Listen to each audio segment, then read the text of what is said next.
As some of you are aware, I just recently built my own compost tumbler, and some of you requested to see the composting results. So in this video, I will show you my process for how to make compost that can be used in your garden, some tips I learned along the way, and my composting results after a few weeks. Also, if you would like to learn how I built my compost tumbler, I will leave the video links in the description below.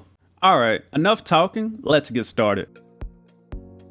So for those of you who may be new to the concept of composting, here's a short summary. Composting is a microbial process that converts organic matter such as food scraps and leaves into a nutrient-rich fertilizer that can help with garden growth. Composting is also reported to be better for our environment since less of our food is going to the landfill, which can emit methane, a greenhouse gas that can impact climate change. There are many other benefits composting provides that we will not get into in this video, but overall, composting is something we all should learn about and try to implement if possible. Now that you know a little bit more about composting, let's jump into the kitchen. When it came down to temporary storage for our kitchen scraps, to cut down on any pest issues such as fruit flies, we stored our old vegetable and fruit scraps in a 1-gallon Ziploc bag and placed it in the freezer. You can find kitchen-friendly compost bins on Amazon, however, most of the product reviews I read contained a few people complaining about fruit flies, so be sure to read the reviews if you prefer to go that route.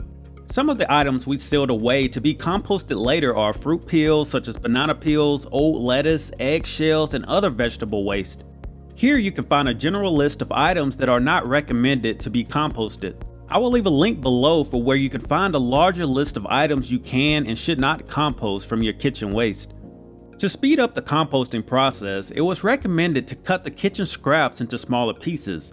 I will also be adding some other items to the compost such as Azomite, compost starter, and commercial compost with manure, which we'll talk about more later. While my wife continues to do a great job cutting the kitchen scraps into smaller pieces, let's talk about what browns and greens are when it comes to composting. Browns are materials that are carbon-rich materials such as fall leaves, sawdust, dryer lint, straw, pine needles, and other dry or woody plant materials that are usually brown or will naturally turn brown. Greens are materials that are high in nitrogen. Not all materials that are considered greens are actually green in color. Some examples of greens would be food scraps, grass clippings, manure, and coffee grounds. Traditional composting such as compost piles require a certain ratio of browns to greens or carbon to nitrogen.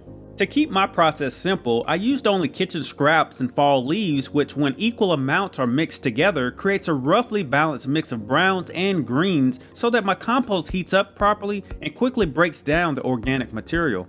So in other words, if I add a bucket full of kitchen scraps, I would need to add a bucket full of fall leaves. Simple. If you plan to compost different types of materials than what I'm using in the video, I will leave a link below where you can find the carbon to nitrogen ratios for common materials used for composting. Another great source of nitrogen is pulp left over from juicing. The juice bar my wife and I visit on occasion was nice enough to give us their leftover vegetable and fruit pulp. I highly recommend talking with your local juice bars to receive free pulp and your local coffee shops to receive their leftover coffee grounds. In our case, we forgot to leave the frozen pulp out to unthaw, and I became a little impatient, so I came up with a better idea.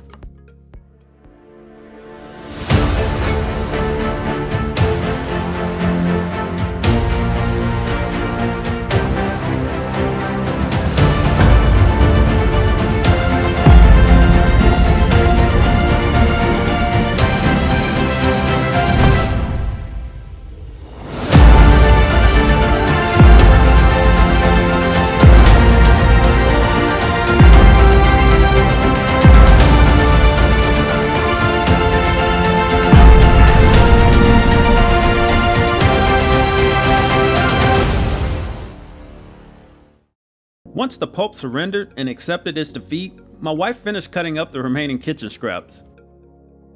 Also, if you enjoy these videos or find them useful, please smash that like button to help encourage YouTube to share these videos with others who may find it helpful, and it also supports this channel.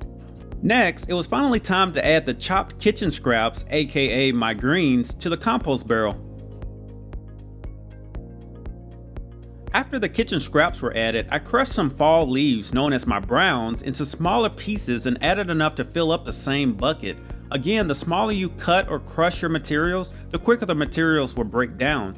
Once the leaves were crushed down to a reasonable size, I added a bucket full to the compost tumbler.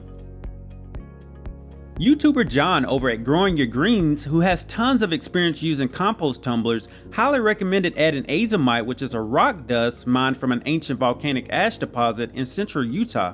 In a nutshell, Azomite helps to replenish the nutrients in the soil that has been removed over time. It is also OMRI listed, so it is safe to use in organic gardening. If you would like to learn more about Azomite, I will leave a link below to their website's FAQ section.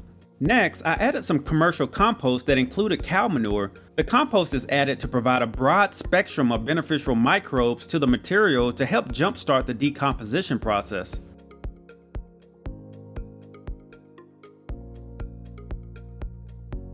To help accelerate the composting process, I added an organic compost starter which contains billions of microbes.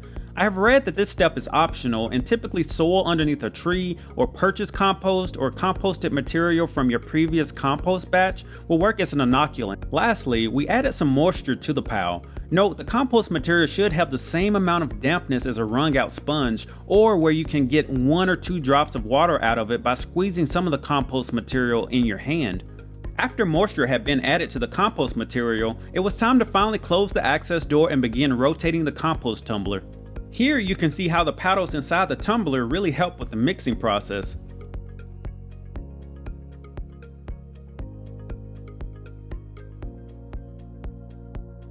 It is recommended to rotate your compost tumbler every 2 to 3 days to help aerate the microbes that are working hard to decompose the organic matter and provide new passageways for air. Not rotating the tumbler can slow down the decomposition process.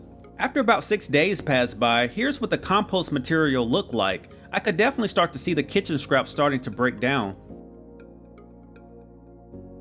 After about 2 weeks, some of the kitchen waste I could no longer recognize, which was a good sign. I did notice my compost material was starting to smell a little, which is usually a sign that the compost is too wet.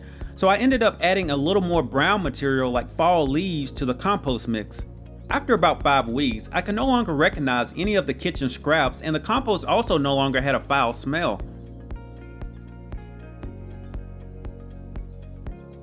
After another week passed by, I went ahead and performed a compost test by placing some of the compost into a small flower pot and then planting some radish seeds in the pot. If the majority of the seeds sprout, then the compost is usually ready to be used in the garden. Radishes are used primarily because they germinate or sprout quicker than other vegetables. 4 days later, to my surprise, the radish seeds had actually begun to sprout. From what I found, if the majority of your seeds sprout, the compost should be okay to use in your garden. However, some recommend allowing the compost to sit and cure for a few more weeks.